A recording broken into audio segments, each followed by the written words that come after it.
Alright, y'all. Kendrick Lamar took the oath to win all them Grammy, and most people don't know why. Kendrick Lamar got his start on the nepotism type of time. This guy, Top Dog, he has his own record company, right? And he's the guy who signed you. Yeah. Your dad was working at KFC. Yep. Top Dog went in to rob KFC. Because you've written songs about this. Yeah. And he meets your father. And Top Dog's got a gun.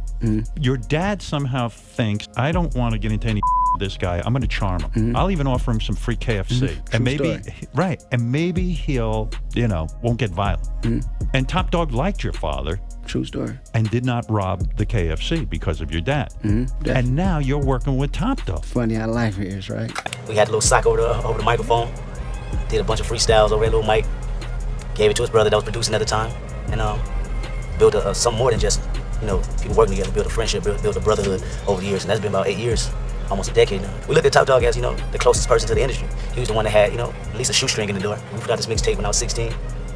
They were trying to shop it to him. Top Dog, was like, I'm listening to it. So they found out his little antics, how him play it in his ear, and finally we had a meeting with him. It's been history since. After getting signed to TDE, Kendrick would showcase his skill. It's K-Dot, city of Compton. Analogy is like Biggie and Bed-Stuy, Oakland and Tupac. I'm more focused, see I'm nothing like you new guys. Y'all struggling over a few lines, thinking you're hot cause your homie said it was a few times.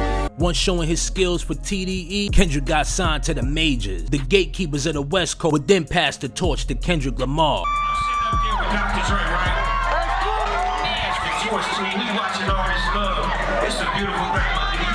You great at what you do. You ain't good at what you do. You great at what you do. And the people out here, they represent. I'm gonna say this and I'ma mean this. You got the torch. You better run with that.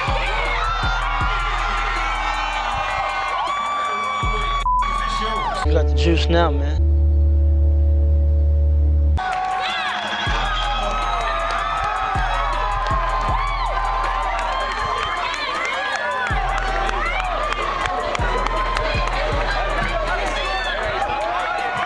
Kendrick Lamar would then play the game by misleading the people. Don't kill my ride.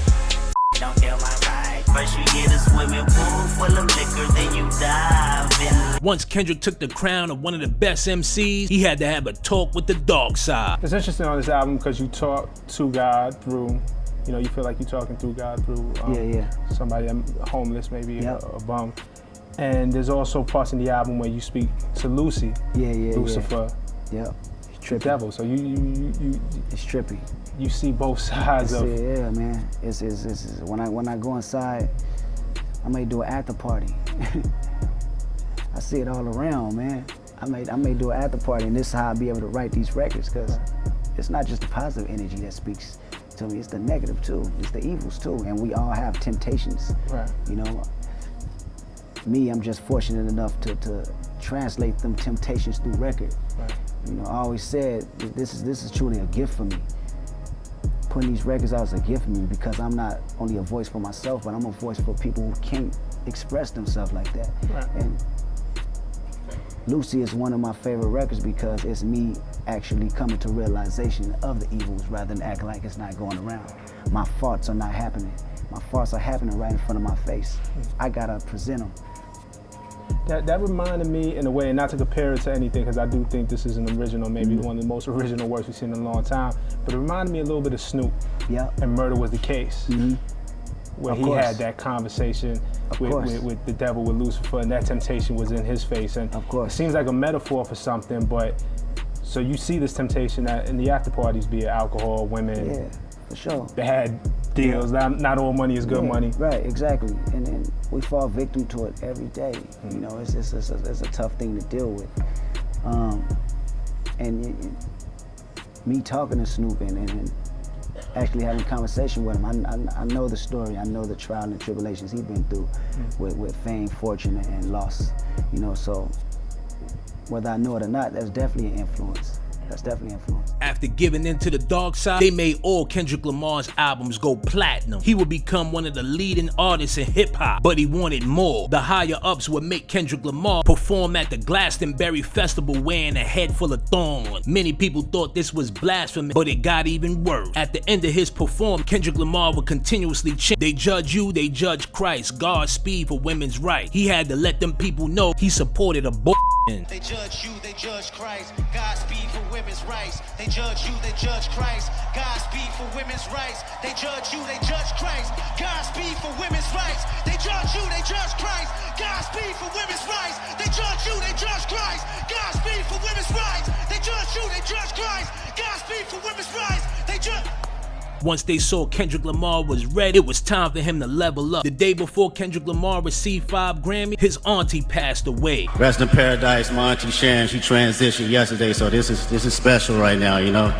She probably, you know, watching it from up there, so make sure y'all got your smiles on, right, you know, make her feel good. Dre, what's up? Doc Dre, what's up? Swiss, what's up? We're gonna dedicate this one to the city. Compton, Watts. Once confirming he was getting down, the higher ups would side with Kendrick Lamar and the Drake beat and fake his stream. Ack was on the stream last night during the finals, breaking how he had a hacker in there, or one of them bot runners in there, talking about how Kendrick purchased bots. He was talking about the invoice for those bots.